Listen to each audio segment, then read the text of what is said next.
மிதுன ராசி நேயர்களே, இவ்வளோ தூரம் நம்ம யோசித்து நல்ல முடிவு எடுத்திருக்கோம். இந்த முடிவு நமக்கு நல்லதாக அமையுமா கெட்டதாக அமையுமா?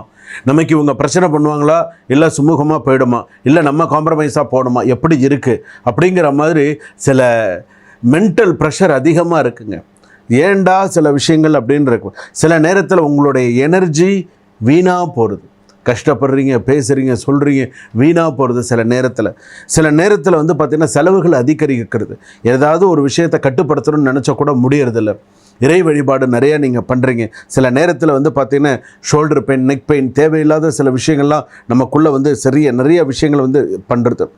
லைஃப்பில் நீங்கள் ஸ்மூத்தாக இருக்கணும்னு சில டிசிஷன் எடுத்தே தான் ஆகணும். அதுவும் வாழ்க்கையில் நீங்கள் முக்கிய டிசிஷன் எடுக்க வேண்டிய காலகட்டத்தில் இருக்கீங்க. இந்த வாய்ப்பை நீங்கள் விட்டுட்டிங்கன்னா மறு வாய்ப்பு உங்களுக்கு கிடைக்காது. தயவு செய்து வாழ்க்கையில் நீங்கள் எடுக்கக்கூடிய முடிவு நல்ல முடிவாக இருக்க வேண்டும். அப்போ அந்த முடிவு உங்களுக்கு கண்டிப்பாக 110% சக்ஸஸ்ஃபுல் கொடுக்கும்.